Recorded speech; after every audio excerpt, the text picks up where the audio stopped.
palpable sense of anticipation hangs in the air as Catholics across the archipelago await the outcome of the next week's conclave. No one saw it coming. Tucked away behind the grand walls of the Vatican, in a quiet room where only the highest-ranking cardinals could enter, something was said that shook one man to his core. That man was Luis Antonio Tagle. As the quiet whispers turned into something official, Tagle couldn't hold back his tears. Why? Because what the cardinals shared wasn't just news, it was Pope Francis's final wish. And it wasn't meant to stay locked behind closed doors. It was a message for the whole world. But why now? Why such a heartfelt, personal request at this exact moment? Well, Pope Francis had been facing ongoing health problems. Those in the room said Tagle's face said it all: pride, fear, and a heavy, overwhelming sense of duty. People have long thought that Tagle was more than just a loyal cardinal. He was the one Pope Francis quietly saw as the future. And now, with this final wish finally out in the open, that future had suddenly become very real and very heavy. As one insider put it wasn't just a wish, it was a legacy being handed over. So as Tagle wiped the tears from his eyes, everyone else started asking the same thing. What did Pope Francis say? What could possibly move a man like Tagle, so calm, so steady, to break down like that? The answer isn't just in the words said that day, but in the life of the man who said them, Pope Francis. And that's where the story really begins. Who is the man behind this historic final message? Who is the one behind the mission? Before he became the spiritual leader of 1.3 billion Catholics, he was just Jorge Mario Bergoglio, a kid from Buenos Aires with a simple life and a big heart. When he stepped into the role of Pope Francis back in 2013, he didn't just change his name, he changed the way people saw the Church. He was the first Jesuit pope, the first from the Americas, and maybe the first in a long time to live like the people he served. From the very beginning, Pope Francis turned his back on fancy thrones and expensive palaces. He chose a life of simplicity, walking among the poor, speaking in a way that everyone could relate to. His mission? I want a church that is poor and for the poor. But now, at 88 and with his health uncertain, people are wondering, did he feel like his work wasn't quite finished? Was this final wish his way of making sure his vision carried on, even if he couldn't? Because Pope Francis wasn't just thinking about the present. He was thinking about the future, and about who would keep his dream of a kind, welcoming church alive. And that's what makes this wish such a big deal. It wasn't just a farewell, it was a roadmap. But what exactly does a pope's last wish even mean? Let's dig deeper. Most popes leave behind teachings, letters, or official church rules. But Pope Francis has never really done things the traditional way. His final wish wasn't packed with theology or strict guidelines. It was something much more human, a message of unity, hope, and compassion. Some think he gently hinted at who should come next, without saying a name. Others believe he simply asked the Church to stay true to what he stood for, kindness over judgment.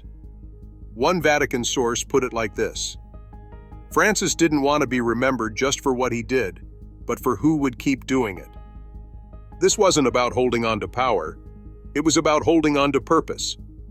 And that's why his last wish might change the Church for generations to come. Because instead of sticking to the past, he opened the door to something new. And if anyone truly understood the heart behind that message, it was the man wiping away his tears as it was read aloud, Luis Antonio Tagle. So, who exactly is this man Pope Francis trusted so deeply? Let's zoom in a bit. Luis Antonio Tagle isn't your typical high-profile church leader. His story is all about quiet strength, humility, and a deep heart for service. Born in bustling Manila, far from the Vatican's halls of power, no one would have guessed that this soft-spoken cardinal might one day be seen as the future of the Catholic Church. But Pope Francis clearly saw something unique in him. They even call him the Asian Francis, and not just because of his background. Like the Pope, Tagle radiates humility, warmth, and a natural connection with everyday people. Whether he's comforting refugees or standing up for the poor, he doesn't just talk about compassion, he lives it. It's no accident that Pope Francis gave him major responsibilities, placed him in sensitive roles, and kept him close when the big decisions had to be made. A lot of people believe that when Pope Francis made that emotional final wish, Tagle was the one he had in mind to carry the mission forward. As one fellow cardinal put it, Tagle doesn't just support Francis's vision, he is that vision in action. But stepping into that kind of role? Yeah, that's no small task. The church is in a tough spot right now, caught between holding tight to centuries of tradition and answering the call for real change. And that's where we're headed next. Right now, the Catholic Church is at a major crossroads. It's a moment that could shape the church not just for the next few years, but for generations. On one side, you've got long-standing traditions, centuries of teachings, rituals, and authority that have made the church what it is. On the other side, you've got a world that's evolving fast, asking not for a new religion, but for a faith that listens, includes, and grows with the times. Pope Francis's last wish didn't shy away from this tension. He faced it head-on. He knew the church couldn't keep turning a blind eye to the people who felt unheard or left out. His message wasn't just about who should lead next, it was about what kind of church needs to come next. And this is where Tagle's role becomes even more meaningful. He's one of the few figures who stands right at the center of this big shift. Traditionalists respect him because he knows his theology and sticks to core teachings. But progressives also admire him because he leads with heart. He's empathetic, open-minded, and genuinely wants the church to be a place where everyone feels they belong. He doesn't shout about change, he lives it, quietly and consistently. And sometimes, that kind of quiet shift can be the most powerful of all. Still, let's not sugarcoat it. This isn't going to be easy. Inside the Vatican, not everyone's thrilled about shaking things up. There are long-standing powers who are deeply afraid that embracing a more modern, inclusive church could unravel everything they've worked to preserve for centuries. As one Vatican insider bluntly put it, this isn't just about picking a new pope, it's about shaping a whole new church. And that thought genuinely scares some people. But outside the Vatican, the mood is very different. Voices calling for change, especially among younger Catholics, are getting louder. They want a church that feels real, one that speaks to their everyday lives, struggles, and hopes. And for many, Tagle seems like the rare leader who could actually make that happen. Because here's what he understands at a deep level. Faith doesn't have to be flashy or loud to matter. It just needs to be real. This moment in history isn't just a changing of the guard. It's a big spiritual test. Will the church hold tightly to the past out of fear? Or will it step forward in faith and meet the future head-on? Some are even asking, could this be the biggest turning point since the very beginning of the church itself? Plenty of people think the answer might just be yes. But while the world wonders what role Tagle might play next, an even juicier question is swirling through the Vatican. Has the decision already been made in secret? Look closely, and the clues are starting to stack up. The quiet murmurs, the sudden emotional shift, and Tagle's reaction to Pope Francis's final wish. It might all mean more than anyone expected. So what really goes down when it's time to choose a new pope? Let's slip behind the curtain and step into one of the most mysterious traditions in the world, the papal conclave. And maybe, just maybe, we'll figure out whether Tagle's future has already been quietly set in motion. Here's the thing. Picking a new pope isn't like electing a president or having a boardroom vote. This has been one of the most private, ancient rituals on Earth for centuries. Deep inside the Vatican, away from cameras and headlines, the papal conclave unfolds like something from another era. No phones, no media, no pressure from the outside world. Just the cardinals, their own thoughts, and, if you go by tradition, the quiet whisper of the Holy Spirit. Once they enter the Sistine Chapel, the doors are shut tight. From that moment on, the world watches for just one sign, the color of the smoke. Black means they haven't agreed on a new leader. White means they have. Sounds pretty straightforward, right? But here's where it gets interesting. What if the real decision was made long before the ballots were ever written? Lately, whispers have been picking up steam inside Vatican circles. Word is that Pope Francis, knowing time wasn't on his side and aware of deep divides within the Church, may have quietly done something powerful. Not naming a successor, popes can't do that. But shaping the choice? That's a different story. Francis has always been clever with his influence. Over the years, he's appointed cardinals who share his views, compassion, openness, and a church that truly serves its people. Guess who gets to vote in the conclave? Yep, those very same cardinals. Coincidence? Or a carefully laid plan? Then came the moment that set everyone whispering. Tagle, usually composed and steady, was seen wiping away tears during the private announcement of the Pope's final wish. It wasn't just a polite show of emotion. It felt real, raw. As one Vatican insider put it, the torch doesn't need to be passed in public for someone to receive it. Could that emotional moment have been more than just grief? Was it Pope Francis's subtle way of saying, "This is who I trust. This is who I believe in"? It wasn't an order. It was a deeply personal wish, a spiritual nudge that the cardinals may find hard to ignore when it's time to vote. Sure, we'll still see the smoke. The rituals will unfold like always. But behind all that, many believe the outcome is already taking shape, not randomly, but as the result of years of trust, guidance, and mentorship. Now, all eyes are on Tagle. Every word he says, and even more, every word he doesn't say, is being studied. Is he getting ready for something he never asked for, but might now feel destined to take on? Because when someone known for being calm breaks down like that, it's not just about sadness. It's the weight of knowing something huge is about to happen. So has the next pope already been chosen? Not by formal announcement, but by the unspoken will of the man who's stepping away? That's the question echoing down Rome's winding streets. The kind of question no one inside the Vatican will answer out loud. But everyone's thinking. And as Tagle remains silent, the world is left wondering, what hit him so hard? What truth was hiding behind those tears? To understand that, let's take a closer look at the man himself. Because sometimes, the biggest clues aren't in the words we hear, but in the emotions we can't ignore. So why did Tagle's tears say more than any speech ever could? This is a man known for keeping cool under pressure.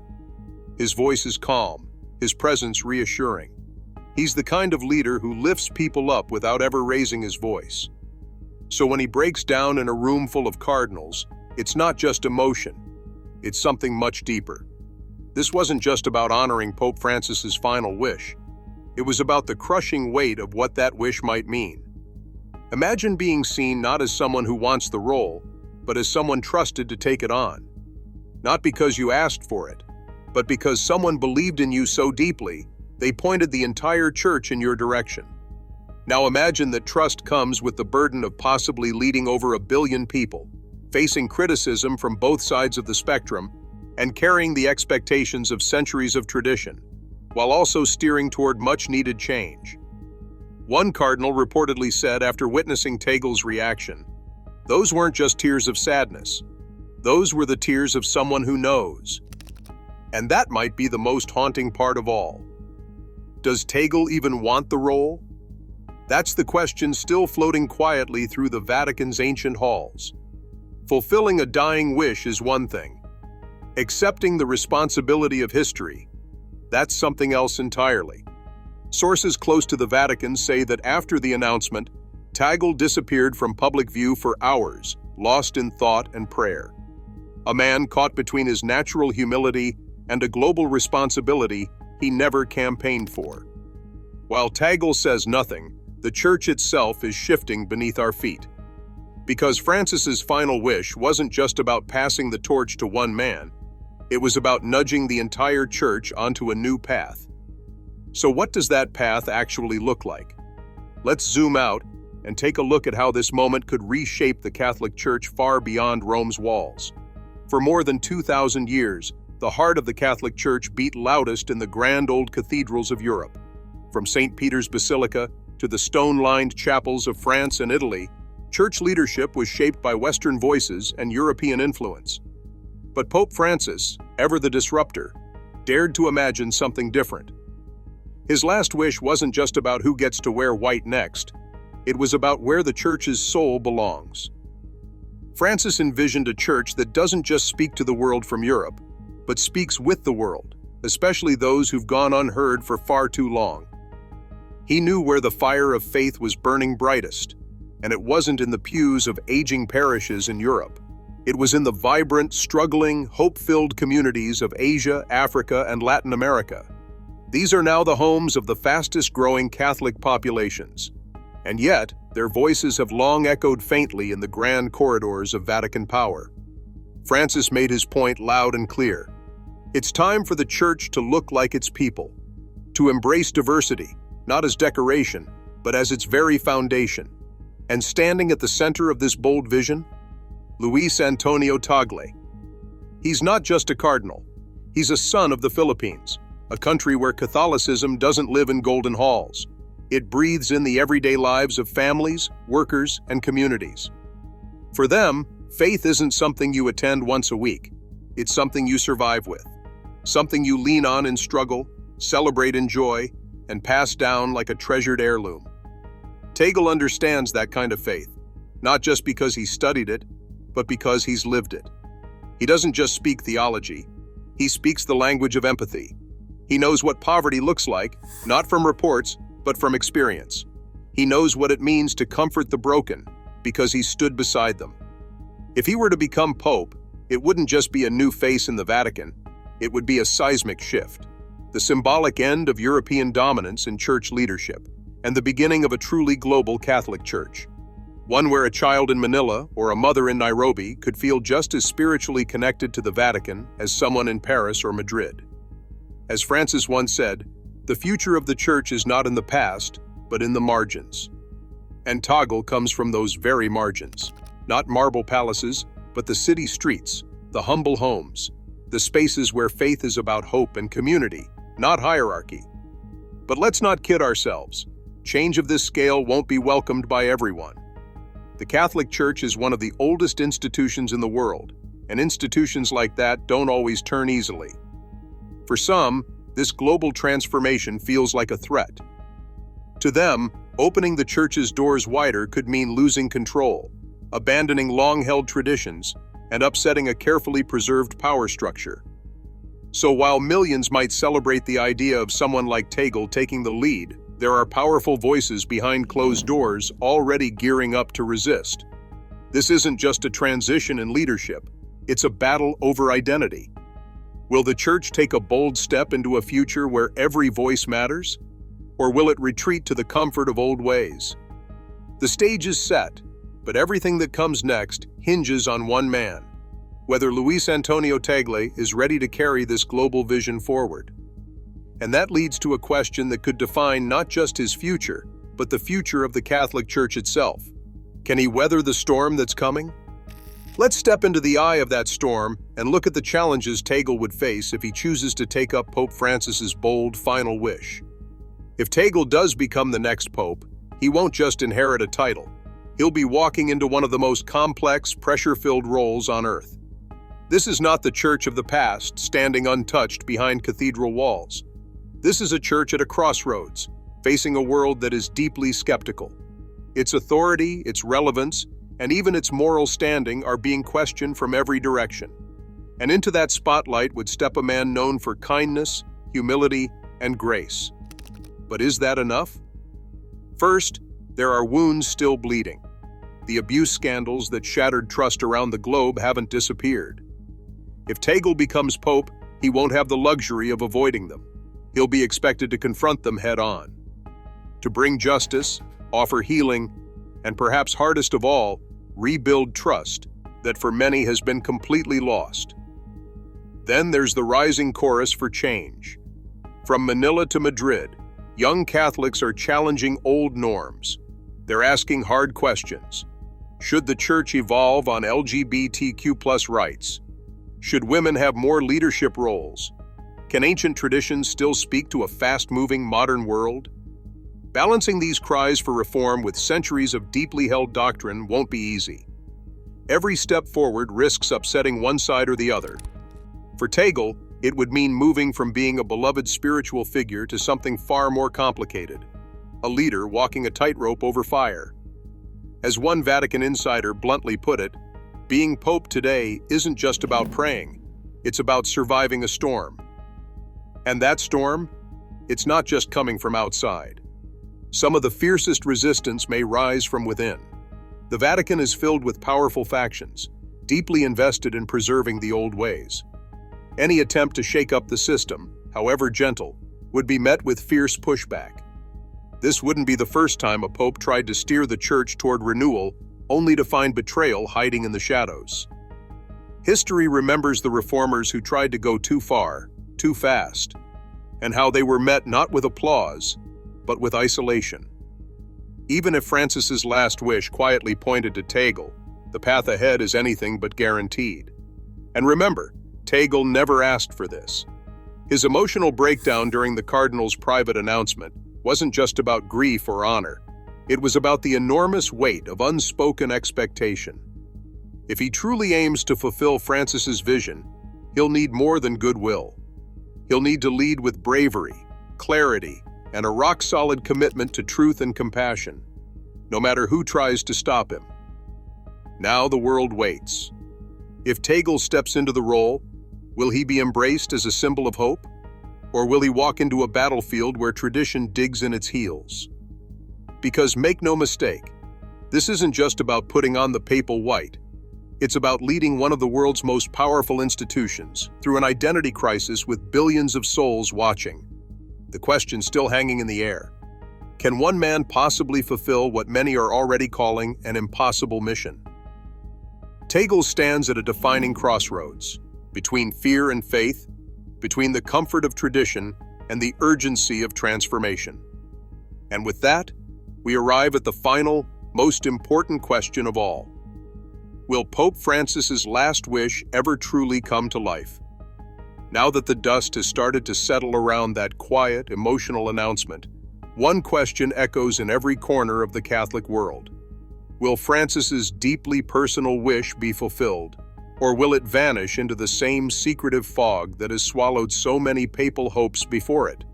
Luis Antonio Tagle has yet to speak publicly about that moment. But sometimes, silence speaks louder than anything else. It leaves space for reflection, mystery, and for possibility. The choice ultimately belongs to the College of Cardinals. But the spirit of Francis's message, that call for compassion, inclusion, and a church that serves all humanity, now hangs over every decision they'll make. The world is watching, not just to see who becomes pope, but to understand what kind of church will emerge from the choice. Will it be one that doubles down on the past, or one that dares to reflect the people who fill its pews, especially those at the margins? If Tagle does step into that role, will he carry the torch his mentor quietly passed to him? Or will tradition prove too heavy to move? As Francis once said, the measure of greatness is not in power, but in service. And now, as we teeter on the edge of history, one truth remains unshakable. This final wish wasn't just a goodbye. It was a challenge, a call to action. And no matter what comes next, this story is far from over.